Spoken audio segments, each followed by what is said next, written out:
This boy was reborn 20 years in the future. In the past, he was considered a living legend, a ninth circle mage. Alone, he sacrificed himself to save everyone. But 20 years later, he awakened in the body of a bastard mage, trapped at level 1. The world was no longer the same, but his knowledge was still monstrous. When Oscar examined his body, he realized there was a good problem. He possessed an absurd amount of mana, which means that in this life, he can use that power to dominate the mages of the White Tower in a world where only the strongest rule. Several people lie dead in one place. Among them is a man with a sword pierced through his chest. He tries to communicate with anyone still alive, hoping to find a survivor. If they can't speak, he asks them to make any sound, any movement. He's practically begging for it. But after several attempts, he realizes he's the only one left. In the reflection of his eyes, he sees the head of the one who must have killed everyone. An enemy who united the demons for the first time, starting a massive war and bringing humanity to the brink of collapse. Not even the children were spared. But the mage began to chant an incantation in the leprechaun tongue, and the child who was about to be devoured was saved. She was transported to another place, delivered into the hands of a woman. This long-haired man, the same one from the beginning with the pierced chest, led the White Tower in battle. He risked everything he had to achieve victory and free humanity. If it weren't for them, that head wouldn't be lying on the ground now. To his surprise, a mysterious woman appeared to confirm the high priest's death. Her name is Edna, the final dragon, the perpetual observer of history. Approaching the master of the White Tower, she told him she had good and bad news. The master chose to hear the bad news first. As expected from the battle, the White Tower was invaded by demons. Most of the mages were killed, and their research was completely incinerated. Quite devastated, he asked for the good news. Edna said the Imperial forces arrived early, saving some survivors and the master's disciples. Even wounded, he said that was a relief. Edna asked if he regretted his decision. The master said no. Each of those fighters was handpicked, and he couldn't regret that choice in the face of their sacrifice. Realizing his time was short, Edna asked if he had anything else to say. The master asked her to look after his disciples as they were still very young. Edna assured him she would check on them from time to time. The master of the White Tower found her formality amusing, and the dragon said he was deserving of such treatment. She and the continent would never forget the sacrifice of the White Tower's heroes. The master agreed, but he carried his own regrets. He hadn't been a good leader. If he had another chance, he would have lived selfishly just for his own people. That's the kind of life he wished he could live one more time. Finally, life left his body. Edna noted the date and time of the death of the great sage Oscar. It was all documented along with the deaths of the other mages. We're taken back to the White Tower where a boy seems to be recovering. A small leaf fell on his hand, and that was enough to wake him up. He woke up so abruptly that he ended up hitting the person who was there to care for him. Confused by the sudden reaction, the person said they were just changing the patient's towels. They remarked that his sleeping habits were very strange, and that he showed no gratitude even when being cared for. The boy began to wonder if he had really been asleep, especially in such a defenseless state. Placing a hand on his heart, he realized he shouldn't be alive. He was sure the demon high priest had pierced his heart with that sword. Oscar immediately asked what was happening just as a door in his room was destroyed. Another young man is very interested in the fact that he has woken up. The nurse tries to stop this young man who seems ready to teach the protagonist some manners. Surprising both of them, Oscar asked how he was still alive. The blonde young man is also surprised. Analyzing his clothes, Oscar concluded he must be a mage from the White Tower. Our boy still hasn't realized what's happened. He ordered the mage to explain the current situation, which made the blonde man very angry. He's not willing to explain anything to this boy who has clearly lost his mind since he should be reflecting and begging. Our protagonist sensed the attack and immediately thought it was a demon infiltrator. He instantly used a windshield strong enough to break bones. That's what our boy expects to happen. But to his surprise, the shield is slowly fading away. That's when he realized the magic he now possesses is simply pathetic. However, the blonde man's demeanor changed completely. He praised the shield structure, acknowledging that Oscar hadn't been just wasting time. The disciplinary action for what he did will be postponed. It's time to focus on his own recovery. Frank, who had a front row seat to all this, wondered was crazy. The personality of Maxim, the elder who was just in the room, is a bit explosive. But the protagonist is still trying to understand what happened to his body. He asked what day it was.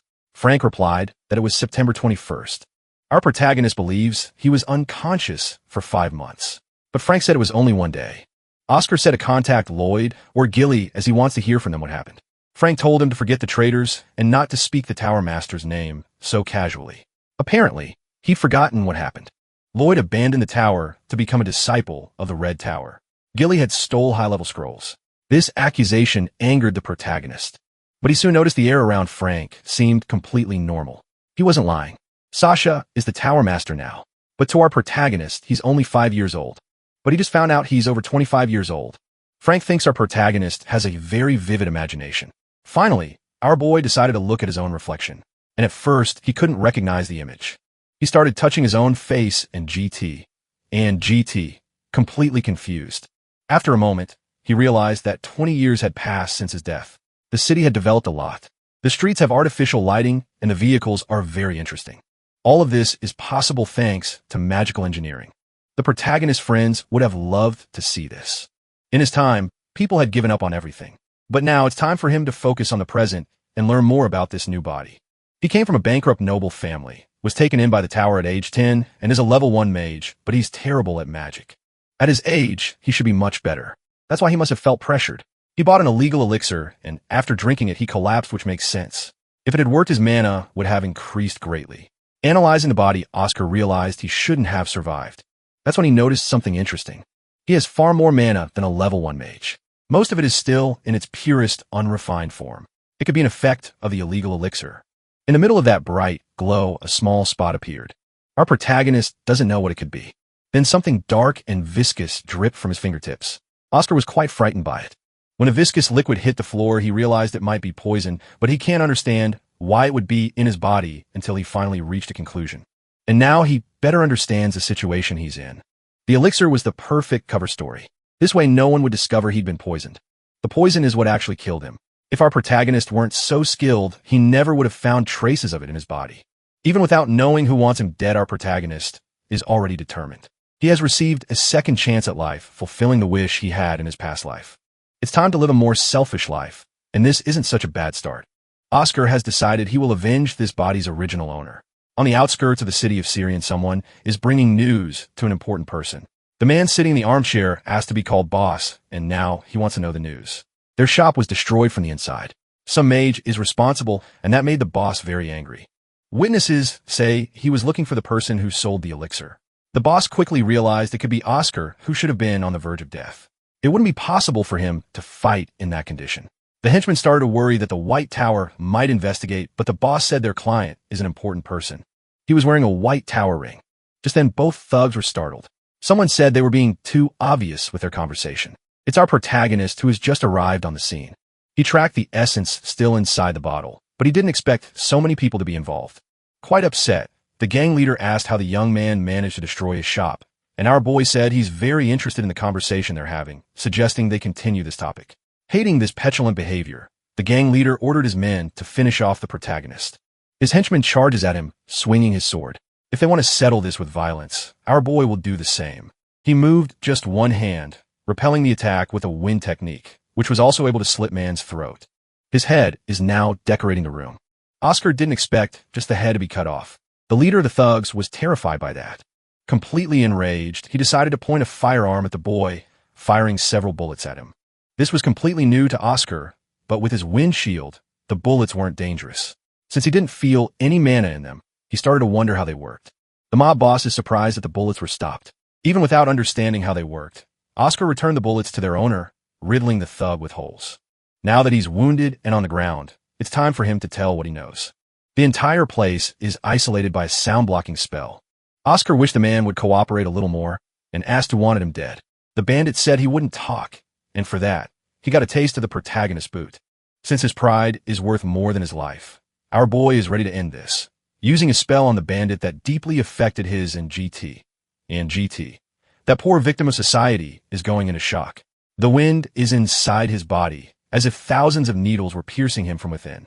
Oscar doesn't like doing that to people because it's too noisy, so he's with tears streaming down his face. The bandit promised he would tell the truth. Sitting on the sofa, Oscar told him to say everything he knows about the contractor. They received the elixir and a lot of money to sell it. That's a cheap price for our protagonist. Oscar wants to know about the man's appearance, but he had a hood covering his face, so they couldn't see who he was. He was wearing the White Tower's ring. Our boy quickly realized the ring was just used to deceive the bandit. Giving more information, The bandit said the contractor had a very particular scent. It was refreshing like mint. As for what would happen after the boy's death, the bandit knows the magic tower is very busy. Since it lost its position among the 4 towers, an investigation wouldn't happen. This last piece of information worried our boy, but the bandit knows less about it than a mage from the White Tower. Our boy said he forgot some things after consuming the elixir. The bandit said he'd give him some documents. The poor guy had to drag himself to his desk, giving the protagonist everything important about it. Oscar started to read it. Even after defeating the evil high priest, the White Tower's performance last year was catastrophic. It's been in decline for the last 20 years, and the imperial family is about to make an important announcement. Oscar found the lack of progress strange, as he had given several documents to Edna to prevent this from happening. He wants to know what the 4 main towers' businesses are now. The Yellow Tower controls lightning and has a huge advantage in the age of magical engineering, since it was responsible for street lighting. The Blue Tower contributed to the consumption of clean water, increasing agricultural and potion production. The Red Tower is extremely militarized, contributing to the subjugation of monsters. Now it remains to be seen what the White Tower does. Oscar was shocked to discover they make deliveries. That is simply absurd. Since they have mages who can fly, it's a huge advantage for making fast and secure deliveries. Oscar wasn't aware of these wind knights. Mages of the White Tower soar high in the sky, flying with freedom and courage compared to eagles and dragons. Our boy wants to know who had the damned idea to make deliveries. The bandit said it came from the current master. This left our protagonist embarrassed, since Sasha used to be his disciple. Potions are the biggest source of profit for a magic tower.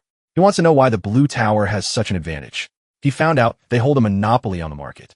20 years ago, that monopoly belonged to the White Tower. The bandit said they sell clean water at exorbitant prices and bring rain to dry areas. Oscar wants to know why people buy clean water, believing it must be some kind of extravagance for the rich, since it's so easy to find clean water around. This year's White Night Festival is their last chance to prove their worth. There are only 7 months until that day. Wounded by the bullets, the bandit is in agony. He might die soon. Oscar is wondering if he should help him, since he received a lot of important information. But then he saw the notes on what the man used to do: arson, extortion, finishing people off. The man is basically a pile of trash. Oscar left through the window, leaving the bandit to his fate. Now that he's outside, he's wondering if he should be a good person in this life. Upon returning to the White Tower, our protagonist is very tired. He can't even believe he got so exhausted from using such simple spells. In his current state, he might not be able to use the magic that made him one of the greatest mages in history, the Wind Archive. Trying to perform the same technique, it barely held together in his hands. Oscar needs to perfect this body. He started with a magical analysis. He will absorb more information about this body soon. His memories are a mess, and if he wants to save this body, he needs to know its history very well. He is the heir of Count Crushin and the sole survivor of a disastrous fire. He was recognized as a genius from a very young age. Great expectations were placed on him. His grades used to be the highest, and the presentation of his thesis cemented his reputation as a genius. Oscar still doesn't understand why he would be at level 1. That's when he discovered he had mana deficiency syndrome, which left our protagonist very surprised. But if that's true, it makes sense that he's only at level 1. He understands magic very well, but can't use it. The magical analysis was finally complete. Oscar is accessing the results now. That body has no deficiency at all. This isn't a disease. Someone sabotaged the boy. As the disease's name suggests, its carrier can't accumulate magic. A mage can have up to 20 mana circuits, which determines their level. Without them, it's impossible to get past level 3. But the protagonist's circumstances are very different. His circuits were tied by someone on purpose. If he was a genius, he should have known he didn't have that disease. It would be great if he had a diary. According to Frank, the previous user of that body was an alcoholic, but that could have been a persona created on purpose because he already knew someone was trying to end his life, so he started acting like an out-of-control playboy. If this is correct, it makes sense that he succumbed to the temptation of the elixir, even though he couldn't trust anyone. He had to take the risk of breaking those chains. But our protagonist just needs to untie this knot, something he's capable of doing. While handling some books, one of them caught Oscar's attention: the reinterpretation of basic magic. He started flipping through the book, coming across some notes. There were several comments about wind techniques, and the concept in those words is very similar to the protagonist's technique, which isn't limited to the defensive capability of the windshield. The old Oscar also believed he should follow his own intuition. He also created several basic spells, even though he couldn't use them. He performed all those experiments as simulations in his own head. It makes sense that he's a genius, and that's not all. He hadn't abandoned his own studies and was working harder than anyone else. The content of that book is overwhelming for a beginner. He certainly knew the danger that surrounded him, but he had to do everything completely on his own. The old Oscar had to walk his path completely alone, even while carrying the weight of his own history. Our protagonist was captivated by all of this. The time has come to untie the knot that he couldn't, and since he's very skilled, our protagonist will do even more. Those who clipped Oscar's wings will have to pay for what they've done. The next day, the wind blows through the square. Our protagonist doesn't even know why he's walking in that place. All he remembers is falling asleep after trying to undo the knot that was blocking his magical growth. Only then did he hear someone call him master. Oscar saw a version of his past self. It's the dream curse. Every time he sleeps, he's forced to remember the past. He didn't expect this curse to have followed him into another life. It seems to be tied to his very soul, but the dreams of his students weren't corrupted. Everything seemed very peaceful. He's teaching more about the categories of magic, which can be enchantment, acceleration, balance, or special types. Lloyd believes the White Tower pursues harmony, which is why wind magic is more suitable for them. Sasha asked if each magic tower has a personal preference. Her teacher said yes, as they all have different characteristics. The Golden Tower values speed and acceleration, while the Red Tower prefers enchantment and fire. The Blue and White Towers opted for balance. Gileath said he wants to learn acceleration magic because he doesn't like anything too slow. The teacher told him he can't choose. It's something he was born with. And now he's going to show them how it works.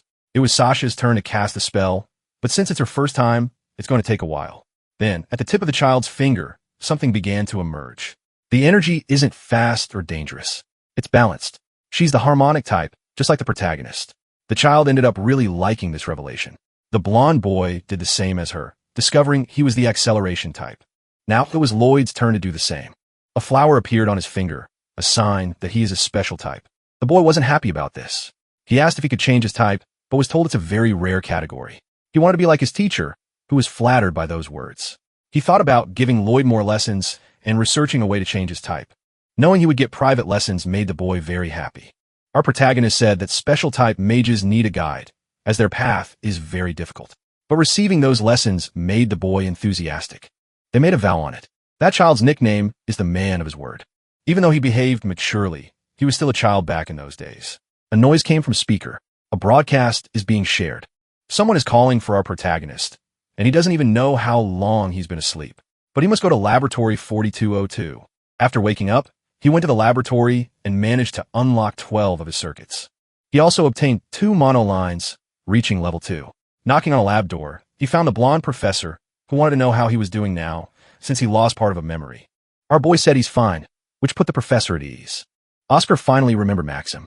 He was once his junior, and now he's a veteran, one of the sages of that place. He was always honest and intelligent. Our boy hoped he would have a bright future. When he was younger, he used to follow our boy around and always called him master. Happy to know he had succeeded in life, Oscar started to smile, and Maxim asked why he was doing that. He then shared that he heard about the death of some bandits. He asked if our boy had anything to say. Oscar said he didn't know anything, but acknowledged there must be a reason it happened, since they tried to end his life. He drank a poisoned elixir and presented evidence to validate his argument. Maxim now understood why our protagonist had health problems. Oscar said he tried to talk to them, but suffered another attempt on his life. Looking at the amount of money, Maxim realized that those words made sense. In that notebook were notes about the assassination contract. Maxim said he would register everything as self-defense. Oscar was grateful for this, but he took the opportunity to ask for a favor. He wanted to meet the master of the Magic Tower, which shouldn't be difficult since Oscar apparently talks to the master frequently. Our protagonist didn't expect that. On top of that, he can only meet her in the next 6 months. For Oscar, this is terrible, as it will be after the White Night Festival. She's on a business trip, taking care of something very important. Oscar asked why she's so busy, but he soon understood that one of the high mages is absent, which is an embarrassing situation. He apologized for his rudeness, but wanted to know what level the master of this tower is. He was informed that she has reached level 7. At her age, Oscar was already at level 9. Knowing his student was talented, he thought she should be at level 8. Maxim said the cut on the body found was very clean and asked if the boy had been practicing attack magic again. Our protagonist said he trains from time to time. After hearing this, Maxim dismissed the boy. Outside the office, someone else was already waiting. The old man is the vice master of the place, and he came to intercede for the protagonist, asking Maxim not to be so hard on him. This old man's name is Gandalf. Yes, I changed the name. Maxim said he needs to discipline the boy, but Gandalf was the one who brought this genius in and is very worried about him. Even though it's basic magic, it's hard to perfect it at that level. Maxim realized the boy had trained a lot. He's really a box of surprises and might be studying much more than he imagined. Gandalf said they need to meet with the other elders now, who are already waiting. Oscar went to the 10th floor of the tower, the place from his dream. The floor is very empty now, and a gardener found him. He immediately recognized Oscar. This elderly man is named Wiltur, responsible for managing the tower's facilities, and he realized the rumors about Oscar losing his memory are real. They used to talk a lot. Our boy didn't imagine the news had spread so quickly. He then asked why he was treated so politely. The old man said he knew the former master, the great Lord Oscar. Another revelation our protagonist didn't expect. That's why he's called Young Master. After learning this, our protagonist asked the elderly man to continue being his conversation partner, but he said he's leaving the tower soon. He's been working there for 40 years. He met 3 masters during that time and had countless colleagues. He only stayed this long because he met the great Lord Oscar. He remembers his words at a ceremony that everyone in that tower is necessary. Our protagonist was moved by this recognition because he was the great Lord Oscar. Even so, the old man decided to leave the place. This left our protagonist surprised. The White Tower isn't doing so well, and its revenue is not what it used to be. Our protagonist asked if the old man was dissatisfied with his job because of the service bonus, something that happens after 20 and 40 years of collaboration, receiving a prize of $200,000 after 40 years. The current White Tower can't afford this prize, and to avoid this embarrassment, the elderly man is leaving before the deadline. That place is his second home, and he thinks of it with great care. Our protagonist had no idea the tower was doing so poorly. He thought the other towers were doing absurd things just for money. He definitely shouldn't look down on other people's work. In the face of need, all our boy has are titles. They don't pay the bills. Thinking about this, he got so distracted that the old man had to call his name. He was worried about how tightly he had clenched his fists. It was so intense, he ended up hurting himself. Oscar asked when he plans to leave, and the elderly man said in 2 weeks. He quickly bandaged him up and recommended that the boy go to the infirmary. Oscar wants them to remain conversation friends. He told him he doesn't have to leave because there's a way to solve everything, and he will make sure it happens, as he knows a method to make a lot of money so that something like this never happens again. Now that our boy remembers what he said, he started thinking about how he could put it into practice. He can only think of lectures and research, but the payment takes a long time, and he's still a level 2 mage. What he needs is a business that makes a lot of money, and the only viable option for that is the potion market. That's when our boy came across an interesting note. What he found could change his situation. In the Vice Master's room, an argument is underway. The woman seems very agitated. She can't ignore this any longer. This is Fidelina, the one in charge of the finances. The Vice Master told her the culprit is reflecting on what he's done. Fidelina argues that a thief is capable of worse, but the Vice Master told her she doesn't need to worry about it anymore, since there's not much left to steal from this tower anyway. But she insists the boy be put in isolation as punishment. Gandalf watches this surprised, since those two are almost 100 years old, and he agrees with Maxim. Isolation is too harsh a punishment. It wouldn't serve the purpose of the punishment.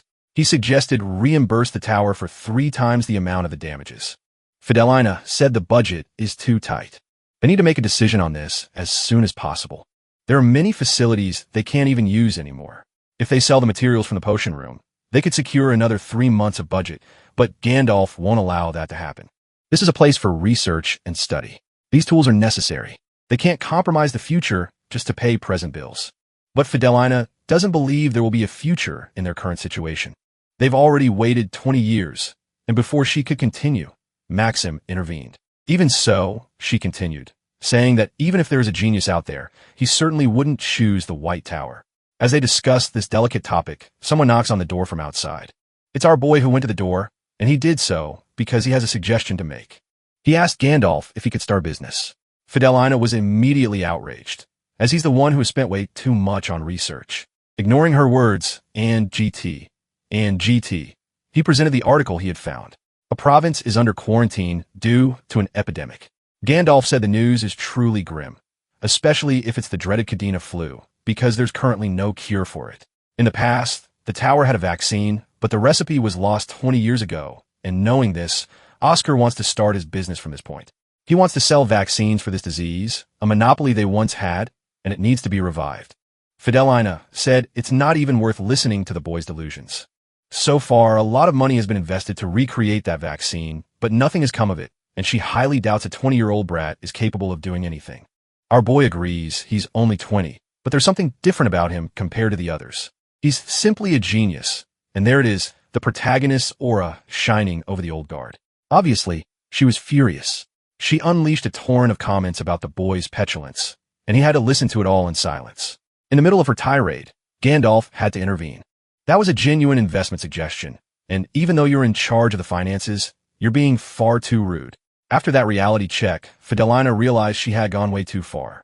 Now our boy understands why she hates him so much, since she's the treasurer, and for the past 2 years, he's been causing significant losses. However, Oscar asked them to consider his request. He presented the article he'd brought, asking Gandalf to look at the second page. Archbishop Baldwin has changed his plans. Oscar said, "This is very strange. Belonging to the Order of Eltera, there are only 7 archbishops. They are supposed to be incorruptible, but that's not what happens in practice. On pilgrimage, they stay up to a month in the cities they visit, but only when they meet nobles and merchants to get money from them. Siren used to be a large city, but that's in the past. And GT. Maxim agrees with that, but he believes the visit to the city was for religious reasons. Oscar said that if that's the case, it's even more bizarre because the land there is cursed. The pilgrimage route has already been decided for them, and after Siren, they're going to the city of Vince. In all the other cities, they stayed for at least a month each. Siren was the only exception, and it seems this man is in a hurry to get to Vince. During their travels, if an accident happens, they believe it's a curse from the goddess herself, and that ruins their campaigns to become cardinals. If Vince has the disease, the bishop is intentionally stalling to spend as little time there as possible. That's how Oscar understood it. Fidelina praised the boy's interpretation, but said it was just a theory. Gandalf also understood these words, but they can't sponsor the boy based on this. Otherwise, they wouldn't be able to fund the other mages here. However, he is willing to invest his own personal money in this. Fidelina found this strategy very risky, but Gandalf is adamant, and he offered 30,000 coins to our protagonist. The problem is, that amount is far from enough. In the potion production room, our boy is facing more problems. It's time to put Plan B into action. He's going to make just one sample and try to get sponsorship from the Archbishop. Since the pandemic puts him in a tough spot, taking money from someone who is desperate is the best thing to do. Oscar is fully prepared to put his plans into practice. After a bit of work, the first vial was completed. For Oscar, that's not a bad result. It's an energy drink. He just made it for a little practice, confirming he still has a knack for making potions. Frank, who was carrying heavy things nearby, started complaining about back pain, but he brought all the materials Oscar had asked for and asked if there was anything to drink as he felt like he was about to collapse from exhaustion. Oscar handed him the recovery potion. It was very good. Frank asked if it had been made recently, praising the mixture a lot. In any case, he picked the freshest herbs for the process. Oscar said he has a great eye for this and should be a merchant. Frank replied he wants to do that after the White Tower finally goes bankrupt, but he ended up getting a few smacks from our protagonist, who couldn't stand to hear that. Getting back to the main topic, he asked what they should do now. Fidelina said he should help our boy. Oscar realized that, in the end, she also wants to help the tower. It's time to organize the ingredients, but he doesn't need an assistant for that. The tower has some problematic young people, and with the right guidance, they could contribute a lot to this place. And one of these troublemakers is Frank himself. Our protagonist is curious about him. It's time to get to know him better. In fact, he noticed something when buying those herbs. They're all poisonous. Black lilies, camellias, and devil's mushrooms. Oscar said they have value as medicine and asked if Frank knows how to prepare them. The young man said he needs to boil them for 12 hours. That part is correct. However, the nutrients are lost in the process. The best way to do it would be through steaming. That way they could minimize the loss of these nutrients to an incredible 98%, just like the White Tower used to do in the past. Frank is very interested in this whole process, and Oscar said that it's easier to work this way. Now it's time to remove the toxins. Oscar does this with wind magic to drain everything out. A mist of poison is now in his hands, but the toxins still need to be isolated. He asked Frank to watch the process closely, which is now underway. Without the toxins, he just needs to mix each of the herbs in the proper proportions. Finally, the cure for the Cadena fever had been created after 20 long years. The process seemed very easy. Now, it was Frank's turn to try. Frank watched all this in surprise, as he can't even use 2 spells at the same time, and he's a bit anxious about it. Oscar observes everything. The boy's mana control isn't too bad, even if it lacks stability. However, he has reached the limit of his abilities. Oscar asked what was wrong, and Frank said he doesn't know how to use 2 spells at once. You need to be beyond level 4 for that, and he's only at level 3. But Oscar said he would teach him. Frank knows this is a secret technique, but our boy continued anyway. He said Frank should see it as a partition inside his own mind. On one side, use one technique, and on the other, use the second one. Simple as that. He has to try now, since he has nothing to lose. In the middle of the pink mist, another mist appeared. Oscar congratulated his colleague, who managed to do it on his first try. If it's so easy, he asked why this technique was kept hidden. Oscar said people are greedy. They didn't want to teach it to novices for free, and that eventually became the tradition of the place. But during the war, that justification lost its meaning.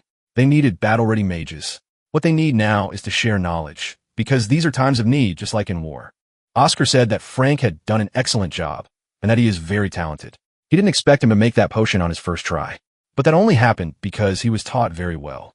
There's still a large quantity of ingredients, and Frank is eager to keep working. Since they have larger tools, Oscar suggested they do it all in one go. After a few hours, Frank was completely exhausted.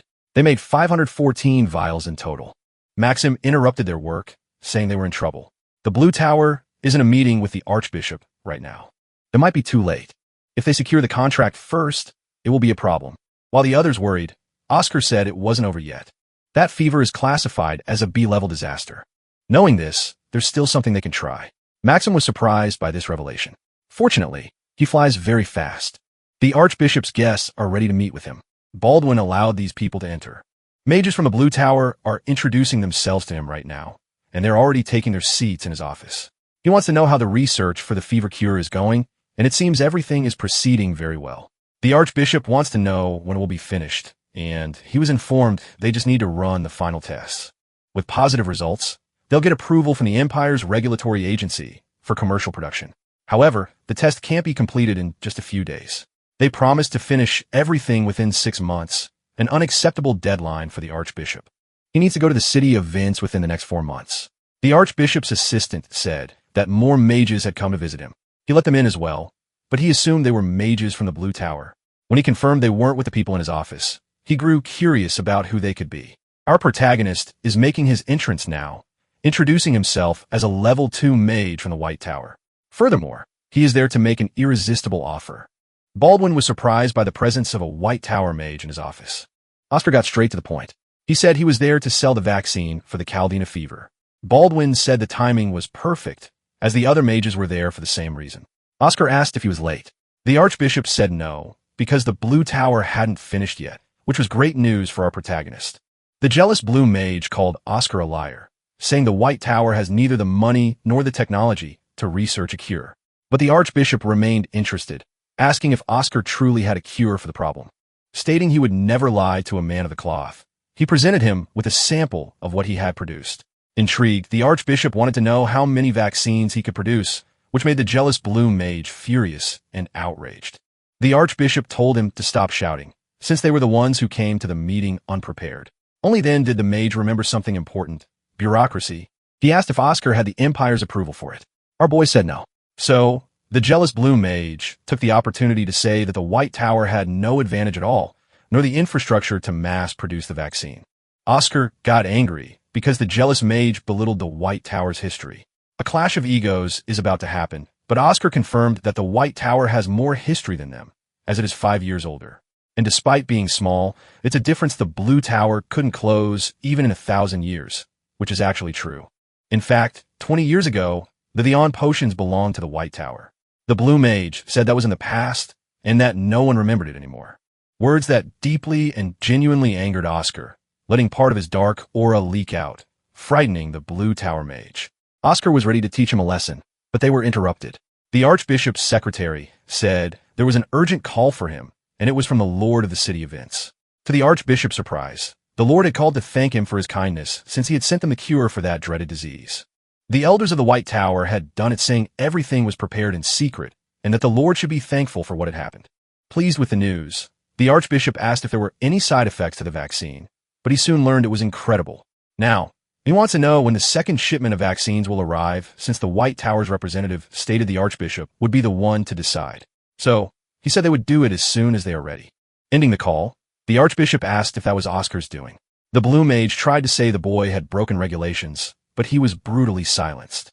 Oscar said he understands nothing about laws, much less about war. Only then did our boy remember they were in peaceful times. Things had changed a lot, and the weapon best used by demons was disease. They took time to produce and GT, and even longer to be approved by the regulatory agency. This led to a new law that sped up treatment for those wounded in war, classifying them under special treatment. The Blue Mage said they weren't at war, but recalling the law, Oscar stated there are 3 cases to consider.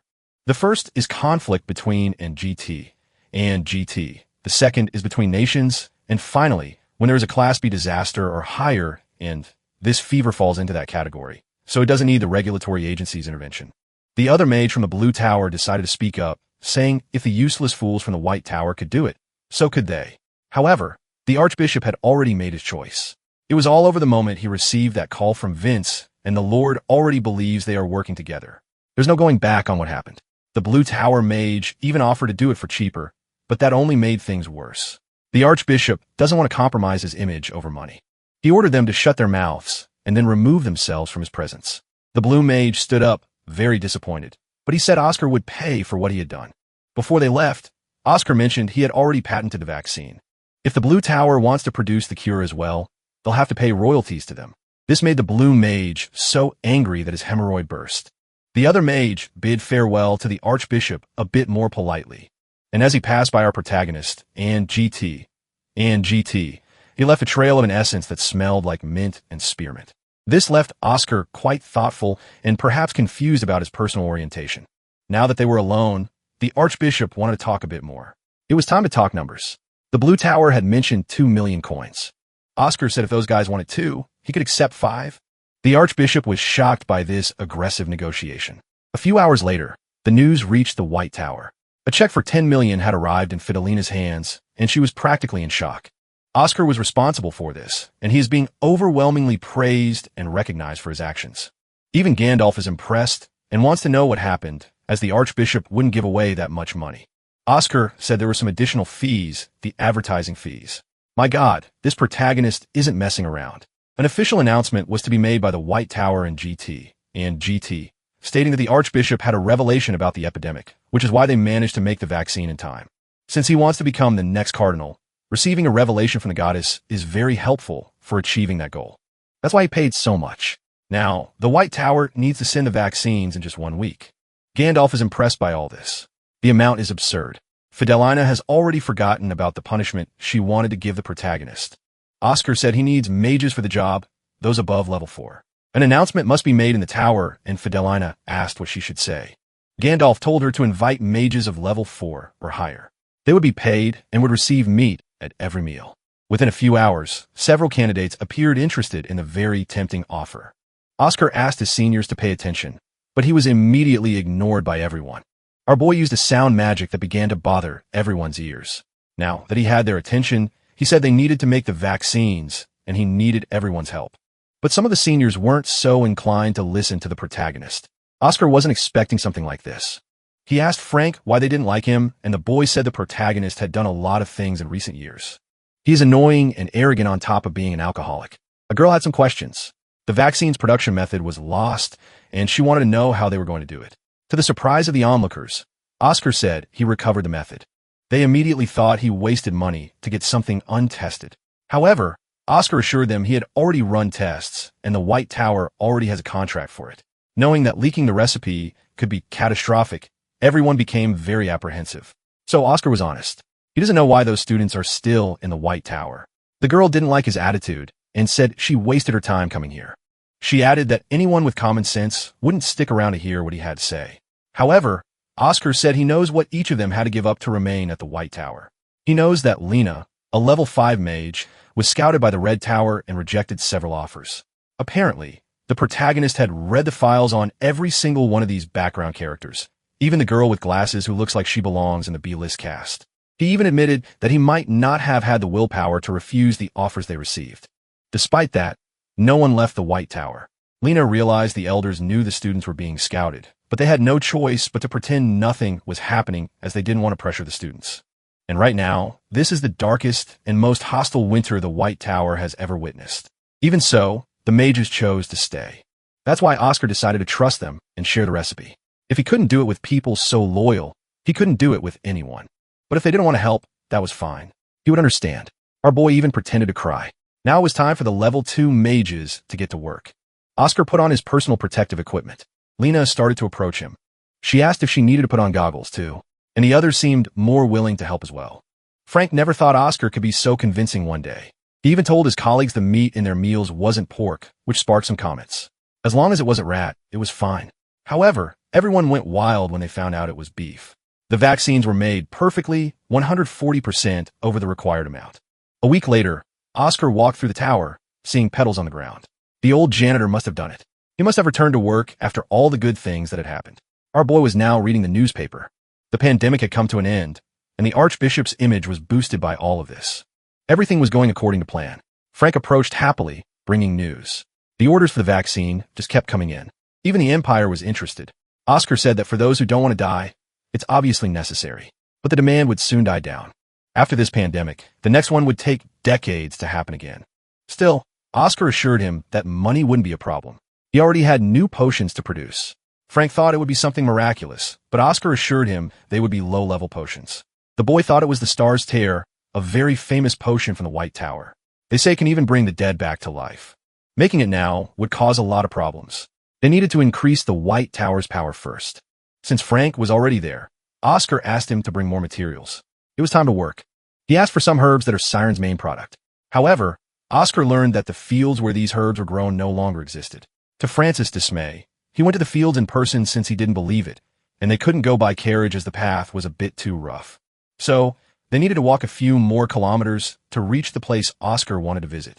Oscar was surprised by something else too. He mentioned miles, but now they were using a different unit of length, the meter. It was something he would have to get used to again. After walking for a while, they found a house. Frank knocked on the door, hoping it was inhabited. A mysterious man answered, asking who the visitors were. As they introduced themselves, a few cars approached the place. A seemingly wealthy man wanted to know if the landowner was now thinking about selling the land to him. The landowner was an elderly man who definitely looked like he used steroids recreationally, and he was not interested in selling that land at all. Almost like an emissary of Satan, the potential buyer made absurd offers. But the old man didn't want to sell. His name is Ivan, and he's an herbalist. Pressing hard, the buyer said the land would lose even more value with the arrival of factories. However, Ivan knew that as long as he was there, the factories couldn't be built. Knowing he wouldn't get anywhere, the buyer decided to leave. Before leaving, he acknowledged he'd stepped on some herbs and decided to compensate for the damage. He left behind a large wad of cash. Ivan just watched as the men drove away. But the buyer noticed the visitors' clothes. They must be mages, and started wondering what they could be doing there. He soon found out that the White Tower had made a lot of money selling vaccines. This made the buyer furious with his driver for only telling him now. With the White Tower's support, it would be even harder to buy that land. Willing to play dirty, he asked if his driver still had contact with the mercenaries. Now, he wanted to end the old man's life and have him listed as missing, so the land would go up for auction. It would be suspicious, but that buyer had the political backing for it. The problem was what might happen if the White Tower decided to intervene. However, the buyer believed the White Tower was just a bankrupt and nothing more. Later, Frank watched the stars. Ivan had let them stay the night since it was late, and the journey back was long on foot. Oscar agreed that Ivan must be a good person. He remembered what they had discussed earlier. The man was very loyal to the White Tower because of everything that had happened. They also learned about the buyer's reputation. He was involved in shady dealings and was also violent and criminal. For 3 years, he'd been buying up land in that region, and some herbalists had gone missing. Ivan said he couldn't be a target for that thug, and he hadn't sold his land because he was a great defender of the region's herbal culture. Because of that, he had protection from the imperial family, which is why he had resisted for so long. Oscar asked why he didn't sell the land for an absurd price, and Ivan said the answer was obvious. He loves this land. It has been his home since he was born, and it will be until his last days. That's why Oscar agreed that Ivan was a good person.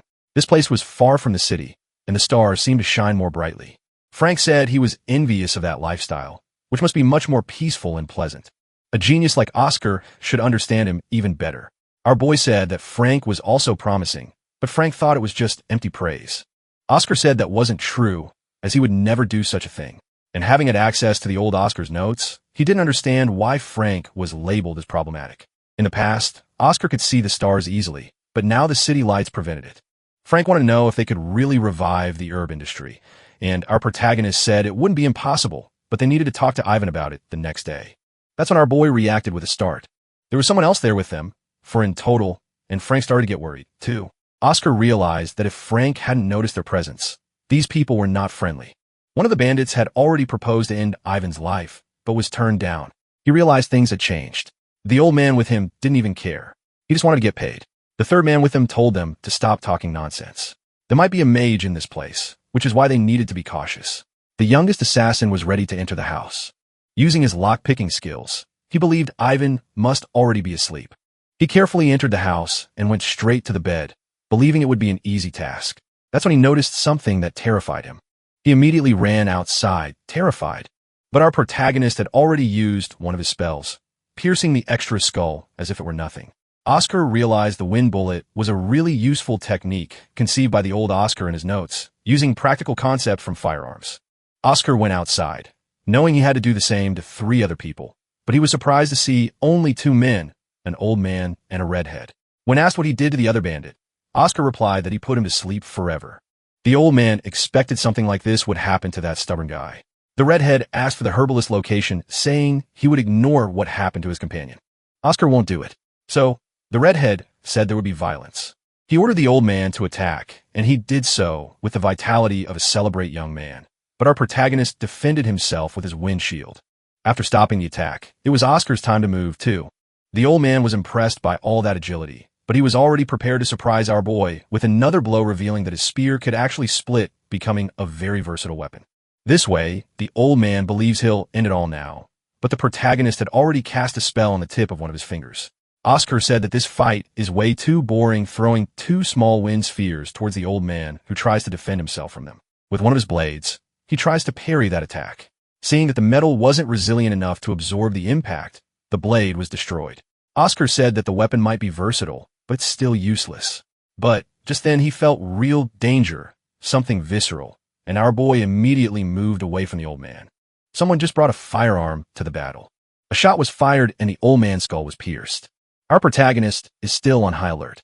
The redhead had done that to his own companion, and he said that if the protagonist hadn't moved away, he would have been pierced too. Oscar asked if they weren't allies, and the redhead explained that he was a subordinate. He can be replaced. This is why he hates criminals, as they have no scruples. Oscar wants to know what that toy is, and the redhead stated that it's too expensive to be just a toy. Our boy believes there are 3 spells on it: acceleration, strengthening, and penetration. This made the redhead much more serious as our boy had figured it all out. Oscar said that must be it since he wasn't able to block the attack. Despite being arrogant, the redhead acknowledged that he has talent. He even asked if he'd like to work with him, stating the pay would be very generous, but Oscar refused since it would end with a big itch on his head, if you know what I mean. With that, there was nothing left to discuss. Oscar had to seek shelter from the shots. The former master of the White Tower is cornered. With only half his mana available and knowing that wind bullets are slower, he needs to think of something. The only window of opportunity is when the enemy reloads the weapon, which can only fire twice and takes a 1.5 seconds to reload. Amidst the plantation, the redhead is looking for our boy. Finding an opportunity to act, Oscar charges forward using an acceleration spell. But the redhead found him easily and even mocked the moment. It would be impossible to dodge that, and his aim is completely clear. But to the thug's surprise, the bullet didn't pierce the wind barrier. It simply went around it. Now Oscar has an opportunity to attack. While the bandit reloads his own weapon, he's trying to understand how that had happened. Something happened to that shield. When he looked forward again, Oscar already had his finger pointed at him at point-blank range. In his last moments, the bandit tried to understand how a low-level mage had done all that. Oscar said he would never understand, even if he were taught. After finishing off the enemy, that object captured Oscar's attention. A very problematic artifact he recognizes. On its body, Trinity is written. It must be related to acceleration, strengthening, and penetration. A truly incredible weapon. Winning against it wasn't easy. Oscar used friction reduction on the shield, making the bullet circle around it instead of piercing it. But if the theory had been wrong, his body would have been fatally pierced. Returning to the tower, he decided he needs to learn more about how to defend against things like this. But now, he needs to make sure that Frank and Ivan are safe. After all, our boy had sensed the presence of 4 people. In the middle of the forest, Frank is protecting the old man. He told Ivan to go ahead, as he would hold off the thug.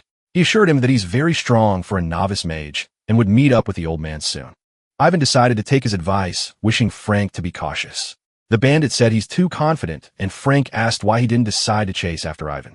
However, the bandit is more interested in this mage and GT, his future victim, even though the old man is his target. He wants to know why people still respect the White Tower.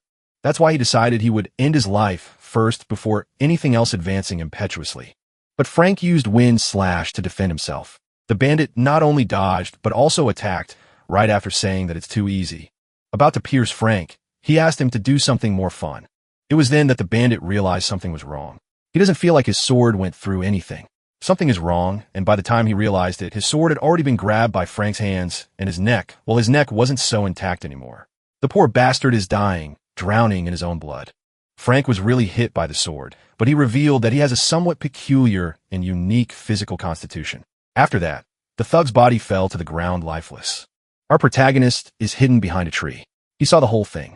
He realized that Frank isn't just a special type of mage. He also managed to turn his body into wind. To defeat this, only energy blades or powerful magic would work. Our protagonist has only seen something like this in books and about one of the former masters of the White Tower. Upon appearing in the clearing, Oscar ended up scaring the boy. Frank asked when our boy had arrived, and Oscar said he was worried, but complimented Frank on defeating the thug. Now, they need to know where Ivan had gone. Frank started yelling for him, and our protagonist realized that the processor in Frank's head might be a Core Duo, which isn't very good. It might even be a Pentium. Sensing the old man's energy, Oscar pointed in the right direction. At dawn the next day, Ivan thanked them for their help. If it weren't for these young men, he wouldn't be alive. Frank said he didn't do much. However, the protagonist made a point of saying that he let one of the thugs escape, and Frank was fundamental to the old man's survival. This ended up making Frank very embarrassed. Now everything is resolved, or so they believe. That damn buyer won't give up, and Ivan said this land is the best in Siren, and its location is perfect. In the last 8 years, the land's productivity has greatly reduced, a result of magical engineering and its progress, which is polluting the waters. This could be a permanent problem for land exploration and herb cultivation.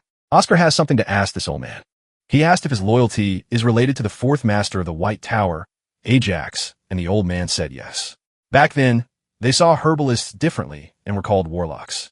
They avoided being seen by others and lived a nomadic life until a savior appeared to help them, a man famous for his ideas, Reynold Ajax, who invited them to live in that city so they could have some peace and rest. Not even Ivan knew so many details about the story, and our boy said he learned it from a book, but only the Tower Masters have access. He didn't mention that part. That's why the herbalists gathered in that city. For the first time, the nomads had land and comfort. The White Tower gave his ancestors all of this, so he wouldn't stop being grateful. Oscar thanked the man for his hard work. He affirmed that the White Tower would still be with him. But because of what happened, the imperial family wouldn't remain silent about this attack. The problem is that bureaucracy is slow. However, Oscar guaranteed that this time they will be very fast, as he's going to sign a contract with them that day about the Caldina fever vaccine. In that damn buyer's office, there's a great hurry. They need to flee. Things had escalated into a very problematic situation, but that's not going to happen because armed men arrived to deliver justice. The superintendent of the Empire's internal affairs came personally to capture that thug. The accusations are numerous, and he's about to leave that place in handcuffs. If he resists arrest, with any luck, he won't leave there at all. The bandit tries to say he's innocent, but it will be up to the judge to decide that. Sweating bullets, the thug realized he needs to contact his superior to escape this. So he asked if he could smoke his last cigarette, but the superintendent ordered his men to cuff him right away. They were wasting time there. The bandit said this is a mistake and asked if they know who protects him, but the superintendent ignored the threat. After all, he is under the Emperor's orders to resolve this. As the bandits are being led away, one of those men asked the superintendent a question. I wonder who that guy is. They acted so fast. He must be someone important. They got an order from above. It seems the Emperor really loves the White Tower, but not even the superintendent understands it. He knows about the place's heroic past, but that was a long time ago, and the present is unfolding differently. Looking at the sky, the superintendent told his subordinate that it all happened 20 years ago. He was 12 back then when humanity finally won its freedom from the demons. And in those days, the White Tower was a completely different institution. The older ones still remember that time, the glory of the past, but now they have to go. There's still work to be done. They're heading east to find the factories polluting the region's water sources, something the superintendent is doing on his own initiative. And now he's thinking about Oscar and Frank, the white mages who took care of everything and dismantled a dangerous gang. The subordinate asked if they could eat first, but the superintendent said they'd do it later. Back at the White Tower, Frank is relieved and Oscar is going to report everything to his superiors. But before they could go inside, they were found by Gandalf. Frank tried to make an excuse, saying he had something urgent to do. Gandalf found the young man's sudden departure strange, and Oscar explained that he just had something to do. Getting straight to the point, Gandalf said that Oscar had handled something big, and he would hear the report at his office, where Oscar was already heading. Once there, Oscar noticed the old man seemed a bit down as if something had happened. Gandalf asked if he'd heard anything from Frank. Oscar said no, asking if something was wrong. It seems the Sirius family is going to take the boy away. Our protagonist wanted to know if Frank had agreed to it, but Gandalf wasn't sure. It seems the negotiations on the matter were already finalized, and he doesn't know any of the details. Frank was already packing his things in his room when he heard a knock on the door. It was our protagonist who already knew what was happening. Frank is the youngest son of a great merchant family in the Empire. He has to return his family's company and get married to follow their tradition. By all indications, it's an arranged marriage. Frank knows the girl is a good person. Our protagonist asked if he agreed with it. The boy said that even without knowing her, his future wife must be a good person. But Oscar wasn't talking about the marriage. He asked if abandoning magic was really the right thing to do. Frank looked saddened by GT, believing he has no talent, which is why he's giving up. The boy thought he was special, so he went to the White Tower, which has fewer prodigies, hoping he might stand out. But he soon discovered the reality of his situation. As he was venting, Oscar told his friend to listen. He thought he was going to be scolded for what he said, but was surprised to hear that he is very talented. This seemed to shift his focus. Even happy with the compliment, Frank still wasn't considering staying. His older brother then arrived. He quickly assumed our protagonist was a friend, but told them they had 5 minutes to leave. Before he could leave, our protagonist asked the man how much it would cost. To be precise, he wanted to know the price of France's stay at the tower. The man demanded to know who our protagonist was to make such a proposal. Oscar confirmed he was a friend and the one responsible for making the vaccine. Grant then introduced himself. He is that fool's brother and the eldest son of the family. Ignoring Frank, our protagonist made his proposal. Grant started to think he was an idiot. A child wanted to negotiate with them, but our protagonist guaranteed there would be no losses for either side. In 2 years, Frank would be one of the best mages there. In the long run, it would also be very beneficial for his family. Grant was intrigued by the proposal and asked what would happen if they failed. Oscar offered the profits from the vaccine for the next 50 years, guaranteeing that the tower's vice master would witness the contract. So Grant asked if he was going this far because his brother was worth something, or if he was doing it just for friendship. Our protagonist said the answer was obvious. The boy was truly valuable. He wants to restore the White Tower's reputation. And for that to happen, Frank is a key piece. Grant said the boy was very young, but as a merchant, he couldn't ignore the other party's naivety, and he decided to add a condition because Oscar had forgotten something fundamental. Merchants value trust above money, and the protagonist needed to prove his worth. He has a level 5 knight as a guard. The next day, Oscar would have to prove his skills in battle. Only then would he agree. Since our protagonist is a level 2 mage, the knight wouldn't use energy in his sword. Oscar realized when to give up the marriage, a sign that the other family must also be influential. As he left, Grant said they would see each other again at noon. If our boy didn't show up, it meant he had given up. Frank was now desperate, worried about what might happen to his friend. This was happening because his older brother was furious and wanted to humiliate our protagonist.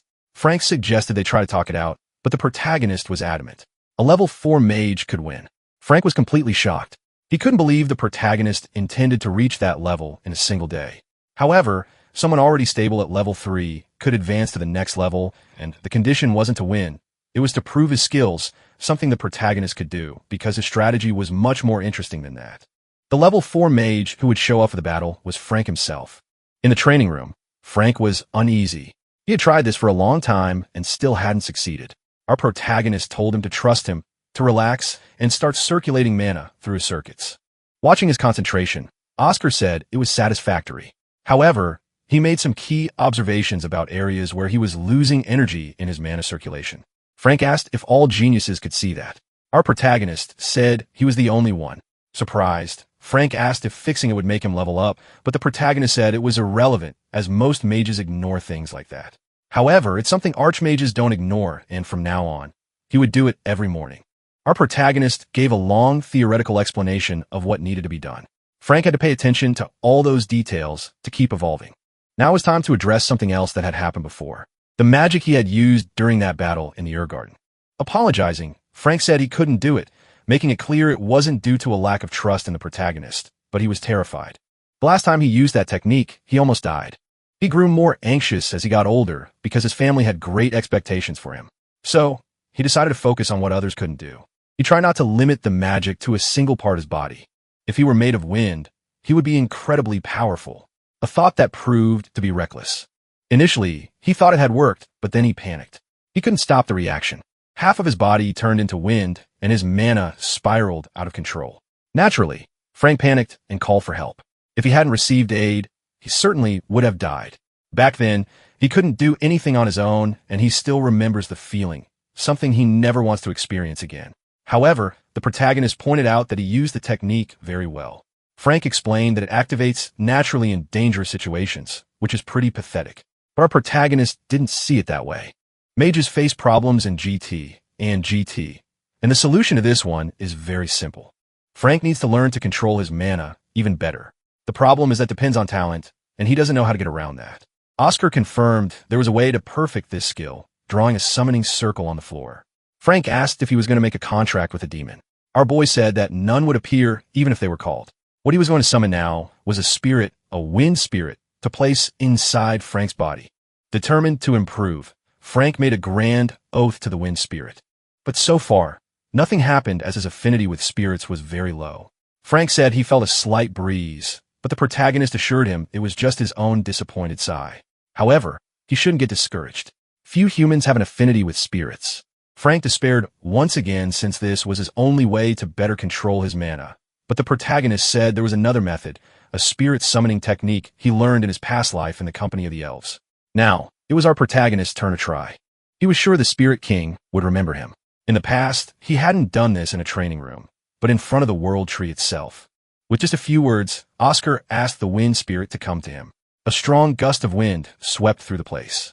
He actually succeeded on his first try, and a spirit appeared before him asking if a human had summoned it, the first time in 27 years. Oscar said he wanted to make a contract and asked if the spirit needed anything. The spirit assured him that no formalities were needed, but it asked if he wanted to form a friendship connection with the High Spirit Celestine. Our protagonist said no. This left everyone very surprised. Only then did he remember he should have started with that part. Actually, the one who needed a spirit was a boy who was also there. The time for the duel had come. Everyone was already gathered. Gandalf was there, too, acknowledging that the vaccine's inventor was indeed very stubborn. Grantz's knight was introduced. He was truly at level 5. The battle would be simple. Whoever took the other's necklace would be the winner. If there was no victor in 5 minutes, Grank would accept defeat. Oscar liked those rules and was eager to start. They asked if it was okay for him to fight in those clothes, to which our protagonist said yes, since he wasn't going to be the one fighting. Frank finally presented himself to them. This left his brother completely speechless, unable to understand what was happening. Oscar remembered the terms of the bet. He needed to show his skill, and he had masterfully taught Frank the day before. Granch was furious about this, assuming that by putting his brother forward, his knight would go easy on him. But the protagonist disagreed, believing a level 4 mage had a better chance of winning. Granch was surprised, knowing his brother was level 3 just yesterday. However, for Frank to become an elite mage in 2 years, our protagonist had to prove his methods. Granch told his knight not to go easy, and our protagonist told Frank not to be scared. He just needed to do as he was taught. The boy tried to summon his courage, but he agreed. Now he was completely determined to win. The knight greeted the young master very politely. Finally, the match was declared to have begun. Frank immediately started creating distance, moving away from the knight. This was also part of the strategy. That's when the boy felt a threatening energy, and it was coming at him in the form of a dangerous sword, an absurd pressure. That enemy was truly level 5. Even without using energy, he was still intimidating. Frank was nearly paralyzed with fear, but slowly, he began to remember the previous day, the protagonist's words. Oscar was also being an excellent friend, enough to make Frank even braver. He managed to produce a blade of wind in the battle. It was time to claim victory. This was the first time in his life he'd heard someone say they needed him. As he attacked, Frank didn't want to disappoint our protagonist. The knight defended with ease, but noticed the young master had grown stronger. He could even use 2 spells at once, but perhaps it wouldn't be enough. And the knight decided he had observed enough. It was time to go on the offensive. Frank was already cornered. Blocking that attack would be impossible. Even in GT and GT, he used the wind blade one more time. Grant watched the fight from the sidelines, curious how his brother had progressed so much in a single day. He asked the protagonist if he had used some forbidden technique, but our boy assured him the method was safe, that he didn't need to worry. However, Frank's growth was clear to everyone watching the fight, but the knight was determined to win. Since Frank was not a battle mage, a bureaucratic job would be much better for him. After being pressured, the knight was about to take the necklace from his neck. Grant thought he had won, and our protagonist said the battle was over. This left the young man very intrigued, not understanding why the protagonist had started to smile. Last night they trained hard. The mastery of wind was perfected. However, Frank was still traumatized. He wouldn't be able to easily turn his body into wind. However, it was still possible to use the spirit's power. Oscar was about to explain something very interesting about the contract, the part where he could use a great power, unity, capable of turning anything that touched his body into wind. He had to hide this until the end of the battle to surprise his opponent. The knight didn't even have time to notice, but something had happened right before his eyes. Frank was in possession of the necklace and a victory as well. Not even Frank himself could believe what had happened, but after a moment, he started celebrating like a child. Grant knew that technique was the wind god, something his brother shouldn't be able to use again. Gandalf said the match was over and asked if Grant agreed with the results, but the young man was completely surprised as our protagonist had taught his brother for only one day, enough to make him achieve a new level of power. So, he decided to acknowledge the defeat. Gandalf said it was a long journey and a shame the young man had to leave so soon. However, Grant asked him to take care of his younger brother, acknowledging that he had grown up a little more. Since Frank didn't understand it was a compliment, he asked his brother to repeat it, but he had already lost his patience. So, he decided to leave. Oscar found what his friend did very funny. Frank did it on purpose, pretending he hadn't heard the compliment. But the next day, he was confronted with a harsh reality. He would have to go through that door, except it didn't look like a training room. That dark energy seemed to come from a prison. Our boy said it had been used as one, but that was hundreds of years ago. Frank said he'd done nothing wrong and asked why he had to train in isolation. But this was an order from Gandalf himself, who already had great expectations for the boy. Frank was devastated as he hadn't even had a chance to rest. It was up to him to use this time to perfect his techniques. Our protagonist said he could do it, but the poor guy was heartbroken. Closing the door, our protagonist mentally apologized since he was the one who had requested that training. 30 days of isolated training. Oscar said it was absolutely necessary. Knowing it would be difficult to endure, the old man acknowledged they needed to take good care of the boy when he returned. Furthermore, the young man's family company was sharing its distribution route free of charge. Oscar quickly realized that Grant was a visionary. The success of the White Tower could bring them great prosperity, which wasn't bad for anyone. That was excellent news. The old man also had something to ask the protagonist. He asked if he would like to give a lecture. Oscar was caught off guard by this, acknowledging that he was capable of doing something like that. However, he was supposed to be more focused on the potions department. Intrigued, our boy asked Gandalf if there was a specific reason for this. The old man noticed that our protagonist picked up on things easily. He asked if he had ever heard of the Night of Mages, a day when the mages from each tower gather to show their skills and growth. It was created by the Emperor so they could grow closer, but in practice they fight every time it happens. It should have been canceled a long time ago. Oscar wondered why the old man was bringing it up now. The details will be announced by the Imperial family in the new year, and Gandalf's real fear was the Black Tower. Since they want to be one of the top four, the White Tower could be attacked, so they needed to be cautious. This was more than enough to fill the protagonist with determination. Like a JoJo character, he guaranteed he would do it. Walking for the halls, Oscar was furious. The Black Tower was so arrogant to think they could do that. At least Frank was now level 4. It all happened because the spirit remembered our protagonist keeping its promise. The truth is, that spirit didn't like being summoned by one person only to make a contract with another. Oscar summoned the spirit one more time to give a message. Tell Salafrian of the Silence that the White Mage has returned. At first, the Wind Spirit was furious because our protagonist spoke the Spirit King's name. But what surprised it most was the true identity of this human, which made the Spirit King issue a command. Oscar said he won't spoil the fun by revealing who it is. He was informed that Salafrian has already given his approval. It won't be a contract, just a transplant. That's enough for our boy. He also has a message to listen to, a reminder of an old promise he made, a promise our protagonist intends to keep.